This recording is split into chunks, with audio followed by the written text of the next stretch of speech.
podcasting from a little cabin on a hill. This is the Stacy Westfall Podcast.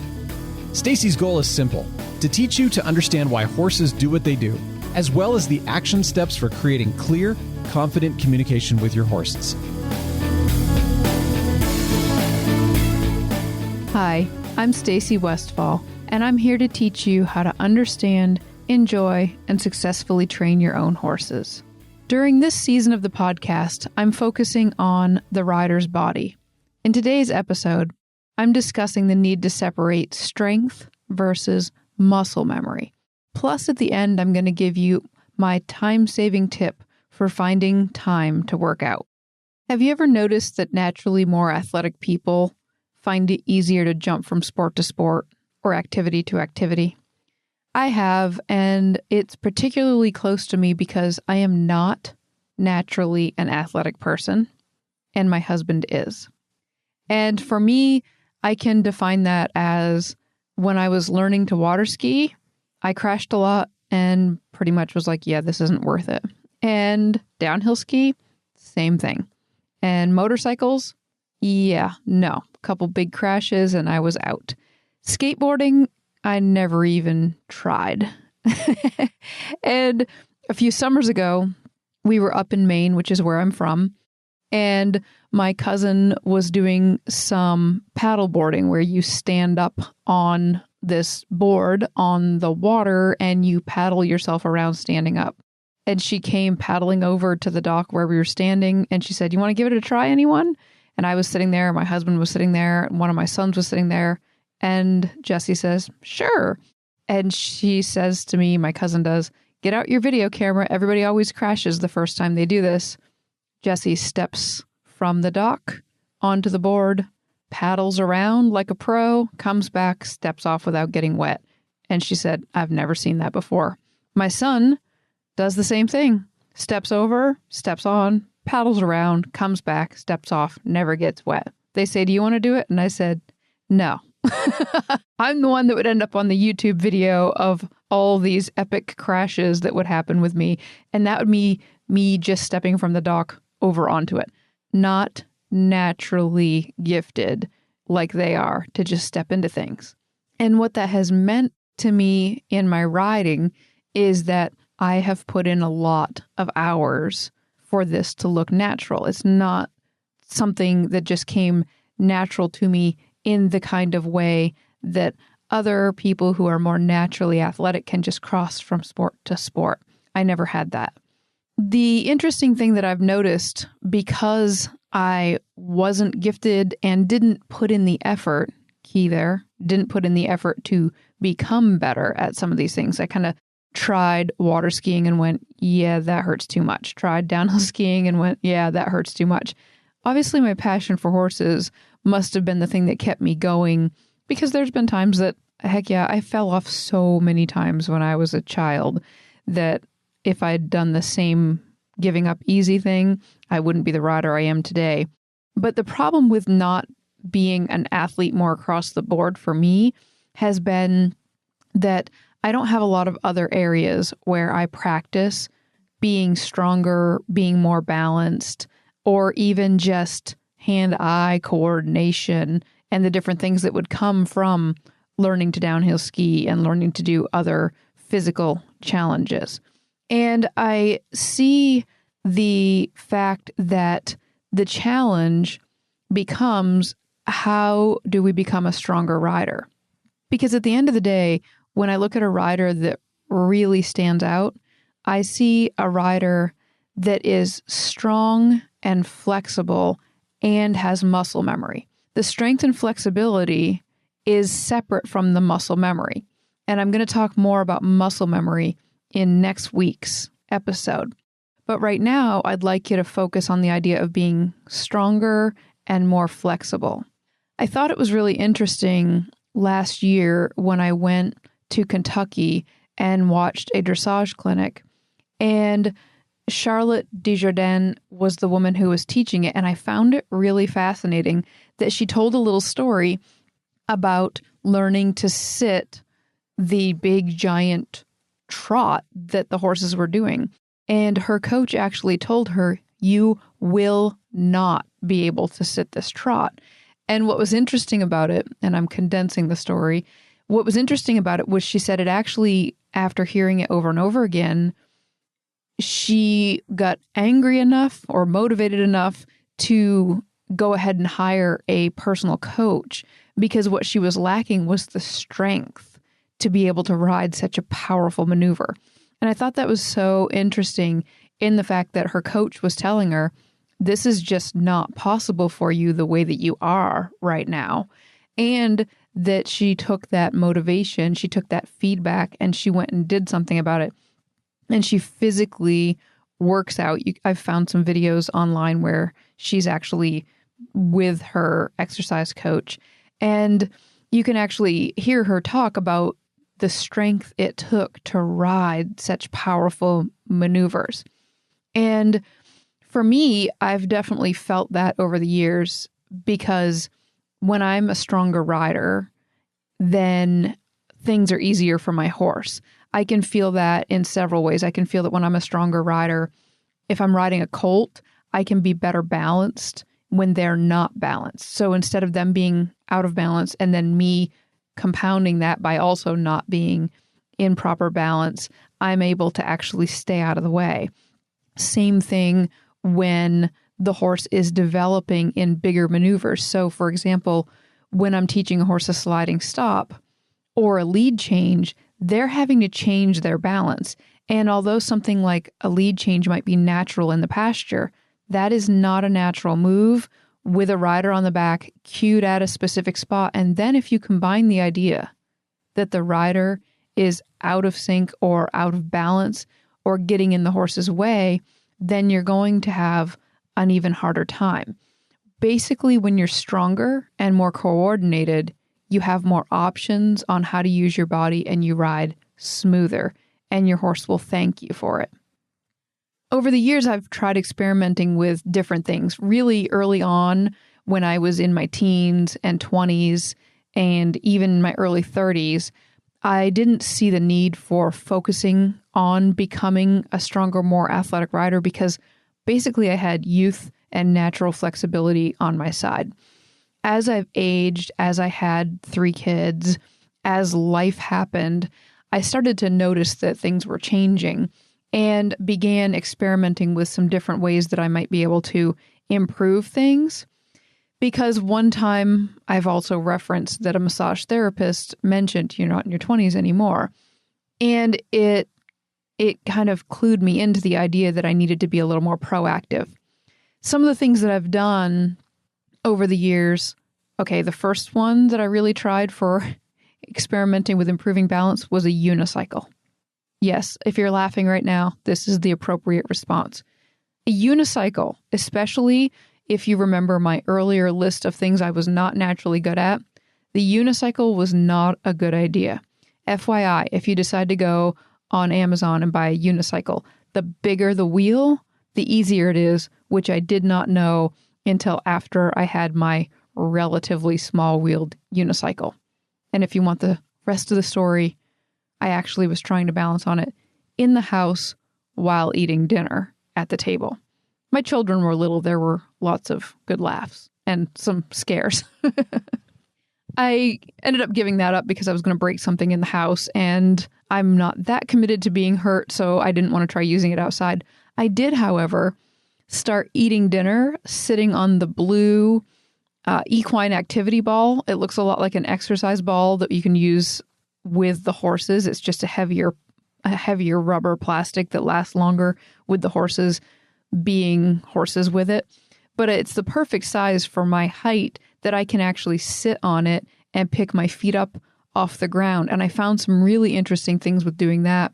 And that is that my physical habits of which way I tend to lean or shift my weight will show up on that ball the same way that they show up with the horse. Interesting side note, I tend to lean my upper body to the left and my hips and lower body slightly to the right.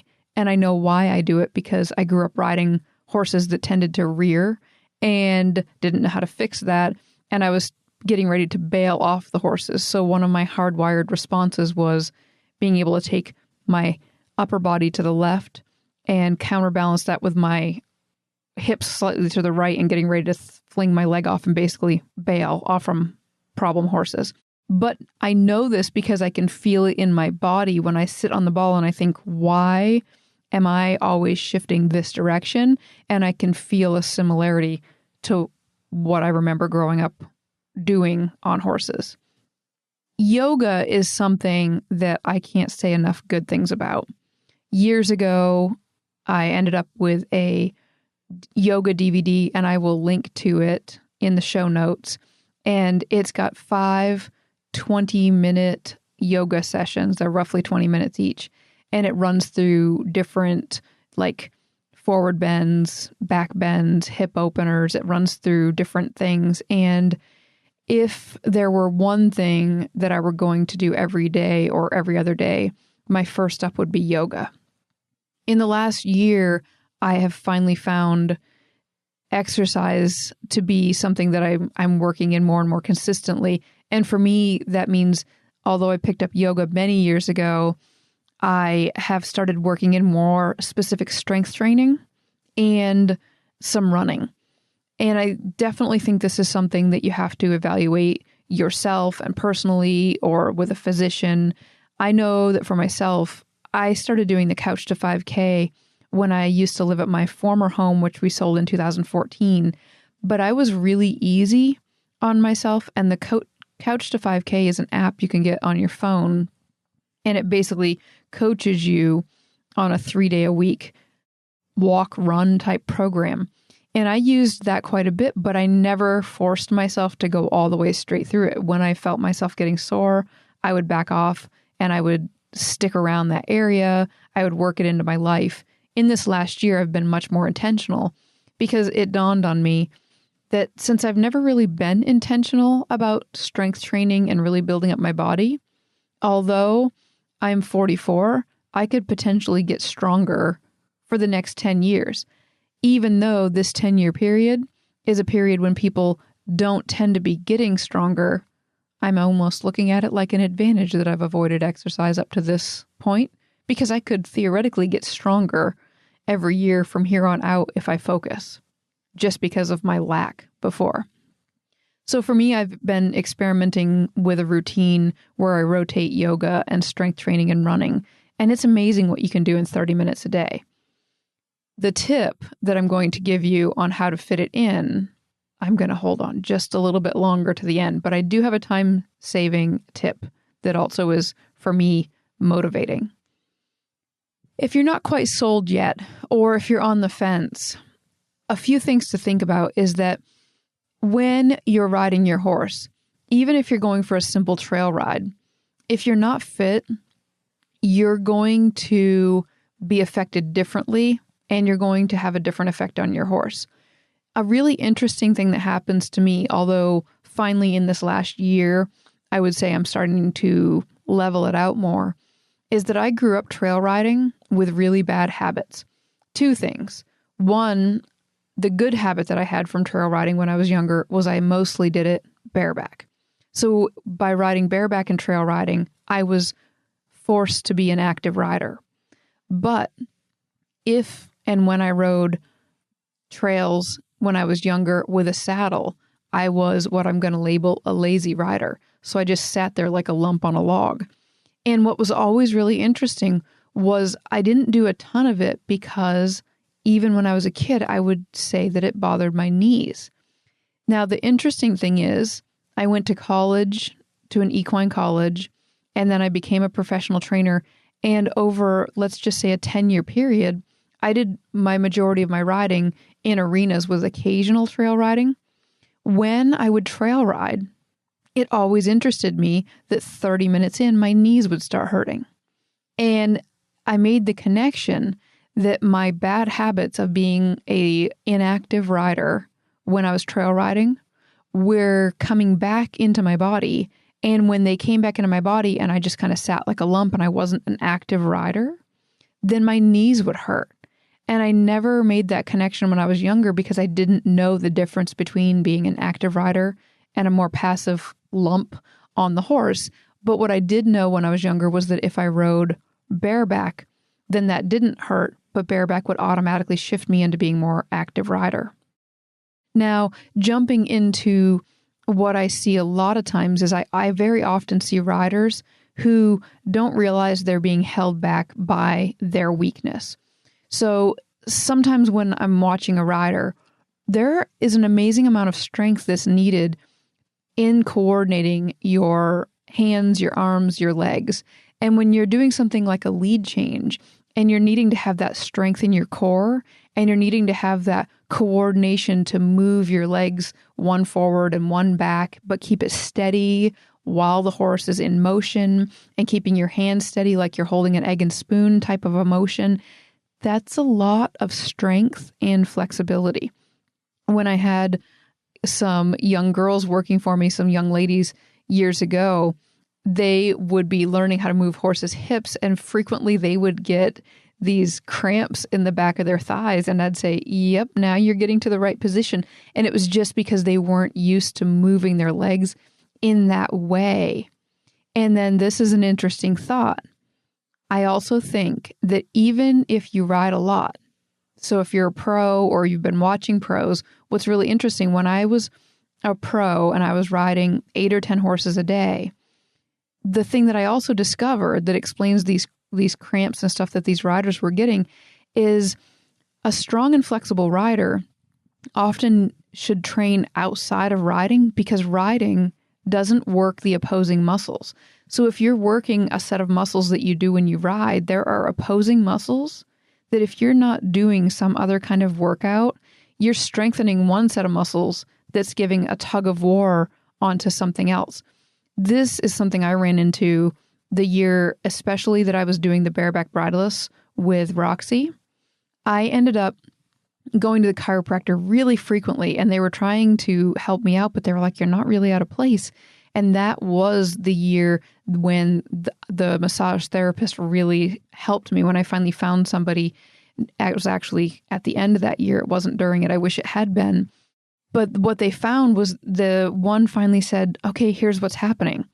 Your thighs are incredibly strong, and they're having a tug of war through your pelvis with your lower back, and your lower back is losing the tug of war. This is where your lower back pain is coming from. So what I'm saying here is that I was riding and I was strong in the sense of riding, but I was weak because I didn't have any way to work the opposing muscles. So my body being out of balance was causing me a lot of physical pain, and more riding wasn't going to be the answer. Now that I know how to use yoga and strength training and different things, I'm getting more flexible at a time in my life when that's not as natural, but it's really exciting and it's totally within your reach. My time-saving tip, because at the end of the day, one of the biggest hesitation, complaints, resistant points that people have with adding exercise, and I know it's one that I leaned to for a long time, was how do you find time to exercise when you're already doing all these things? For me, I was a mom and I was cooking and I was cleaning and I was riding horses and I was running a business and I'm doing all this stuff. How do you find time to exercise? And that's basically why I got into saying, well, yes, I ride this number of horses a day. Of course, I exercise. The thing that I've stumbled onto in the last year is that if I am feeling like I don't have enough time to exercise, I have committed to exercising with my horse, but not riding. I'm going to post a video with the hashtag EquineCrossFit. Now, if anybody has any better suggestions for a hashtag, go ahead and send them over to me. But I'm going to post a video with the hashtag EquineCrossFit. And it's a video from last summer when I was out doing my Couch to 5K running app, leading my horse. So I have discovered that I want to improve my riding and I want to be a stronger rider. And I know that this doesn't only come from riding. And if I have to use my horses to lure myself out, to motivate myself to do some working out, even if that is hiking or walking or this walk, run, couch to 5K, then I'm actually taking it out there. And it is really funny when you ground tie your horse and start doing jumping jacks and runner's lunges and different things in front of them. At first, they're a little bit confused about what it is, and then they think it's super cool that you're the one doing all the work and they're just standing there watching you. So, do you see what I'm doing there? Like, we've got this perfect combination of you're with your horse and you're doing something that is making them like, wow, this is a whole different relationship, and you're getting your exercise in. Side note, I live near equestrian riding trails. I live near a state park, and a lot of the trails that I like to hike on have water crossings. Good deal. If I saddle up my horse, put the trail bags on the front of the saddle, and I head down the road, when I get to the water crossings on the trail, I climb on, cross the water, get back off, start jogging again. It's been super fun. I would definitely encourage you, if you are interested in becoming a stronger rider, one of the YouTube videos that I watch, in the middle of the workout, he will say, remember why you're doing this. And I always say out loud, so I can ride better. And then on a day like today, when it's -6 degrees, and I've decided I'm not riding today because it's really cold out, it's easier for me to remember to turn on that YouTube video, to do a yoga video. It's easier for me to set aside the time that I would have wanted to use for riding, and I can still stay committed to that riding better by working out here. Because now that I've convinced myself that these are tied together, this is helping me stay motivated at times when I would have just turned on Netflix. Have I sold you on the idea? Are you going to join me in 2019 to become a stronger rider? If you are, hashtag EquineCrossFit. And if you're not, that's okay. I've been there. I postponed it for a long time. And when the time is right for you, I trust that you will make the decision and you will commit. As always, guys, if you have a question or if you want to leave feedback, you can visit the website, you can leave a comment, or there's a place that you can click and leave a voicemail. I look forward to hearing from you. Thanks for listening. If you enjoy listening to Stacy's podcast, please visit stacywestfall.com for articles, videos, and tips to help you and your horse succeed.